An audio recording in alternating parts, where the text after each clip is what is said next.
Nothing feels worse than dropping over $1,000 on a smartphone that can't live up to the hype. Bad battery life, potato-quality cameras, or laggy performance can turn your daily tool into pure frustration. That's why I spent months testing every Samsung phone that matters in 2025. The best models deliver real performance, great cameras, and battery life you can trust. Today, I'm breaking down the 6 Samsung phones that either impressed me or completely let me down. Pricing and any real discounts are in the description. Let's get started.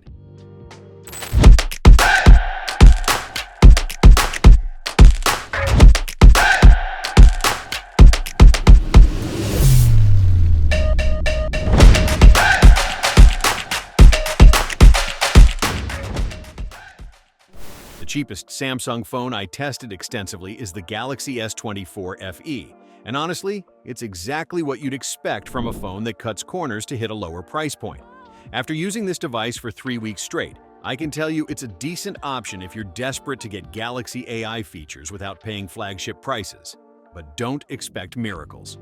The display actually surprised me by being brighter and more colorful than the much more expensive S24 Plus, which frankly makes Samsung's pricing strategy look ridiculous. For basic tasks like scrolling social media and watching videos, the screen performance genuinely impressed me during my testing period. Unfortunately, this phone reveals its budget nature the moment you try to push it harder. I noticed significant performance drops when running demanding apps, and the camera system feels like a clear step down from Samsung's flagship offerings. The 3x telephoto camera deserves credit for existing at this price point.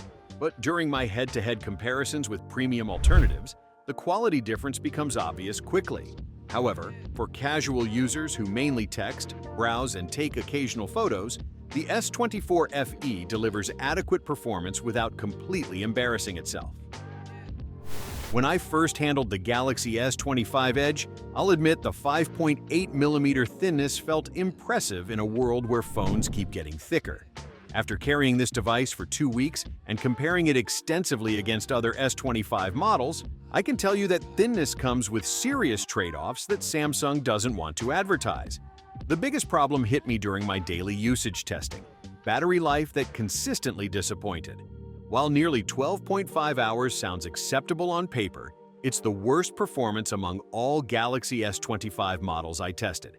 When you're paying more money for a phone that dies faster than cheaper alternatives, something feels fundamentally wrong. The missing telephoto camera became obvious every time I tried to capture distant subjects.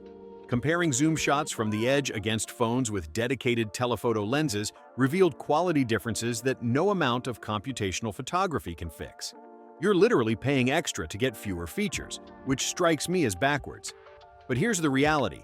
Unless you're absolutely obsessed with having the thinnest possible phone, the regular Galaxy S25 offers better cameras, longer battery life, and costs less money. The Edge feels like Samsung created a solution for a problem that doesn't really exist. I spent a month testing the Galaxy Z Flip 6, and it represents everything Samsung has learned about making flip phones that don't feel like expensive toys. The build quality genuinely impressed me. This device feels like it could handle thousands of folds without breaking, addressing my biggest concern about foldable durability.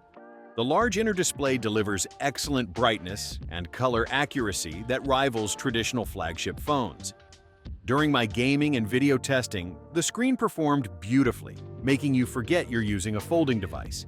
The unique form factor opens up creative photography angles that standard phones simply can't match. The Snapdragon 8 Gen 3 processor delivers flagship-level performance, but Samsung's decision to remove DeX support feels like an artificial limitation. This phone clearly has the power to do more, but Samsung deliberately holds it back, which bothers me as someone who wants to maximize device capability.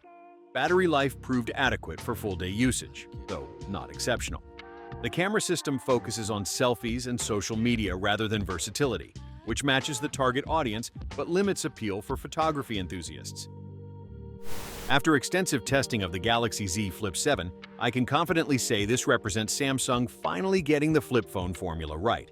The larger screens, both inside and outside, make a meaningful difference in daily usability that I noticed immediately during my testing period.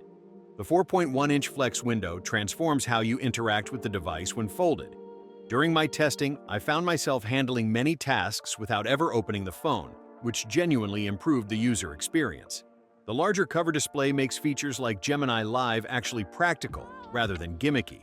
Samsung DeX support arrival feels long overdue, but it's genuinely useful once you try it. I connected the Flip 7 to external displays multiple times during testing, and the desktop experience works surprisingly well for a flip phone. This feature alone justifies the upgrade for productivity-focused users. Battery life improvements are noticeable compared to the Flip 6, though still not exceptional by flagship standards. My main criticism remains Samsung's conservative approach to the cover display software. While larger and more useful than before, it still doesn't reach its full potential compared to what Motorola achieves with similar hardware. I carried the Galaxy Z Fold 7 as my primary device for over a month, and it's the first foldable phone that doesn't feel like a compromise. The new design eliminates the bulk penalty that plagued previous generations, measuring just 8.9 millimeters thick when closed and an impossibly thin 4.2 millimeters when opened. The larger screens provide genuine productivity benefits that I experience daily during testing. Whether editing documents, comparing photos side by side, or running multiple apps simultaneously, the Fold 7 delivers tablet functionality in a pocket-friendly form factor. The improved hinge design feels solid and inspires confidence during extended use. The 200-megapixel main camera represents a significant upgrade over previous Fold models.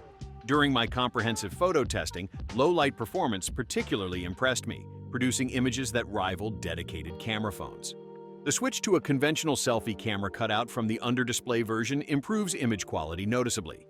The AI features work well when optimized for the foldable design, particularly the ability to share your screen with the Gemini Assistant. But at nearly $2,000, this phone demands perfection in every area, and the battery life prevents it from achieving that standard. After 6 weeks of intensive testing, the Galaxy S25 Ultra stands as the only Samsung phone that consistently impressed me across every category that matters. This device earned the top spot not through marketing hype, but by delivering measurable improvements in the areas where flagship phones should excel. The new Snapdragon 8 Elite chipset provides performance that genuinely separates this device from cheaper alternatives. During my gaming and productivity testing, the S25 Ultra maintained consistent frame rates and responsiveness that lesser phones simply cannot match. More importantly, the improved power efficiency translated to real-world battery gains I could measure. Breaking the 17-hour mark on my standardized battery test represents the best result ever achieved by a Samsung device in my testing. This isn't marketing fluff. It's measurable improvement that directly impacts daily usability. The battery size didn't change, making these gains even more impressive.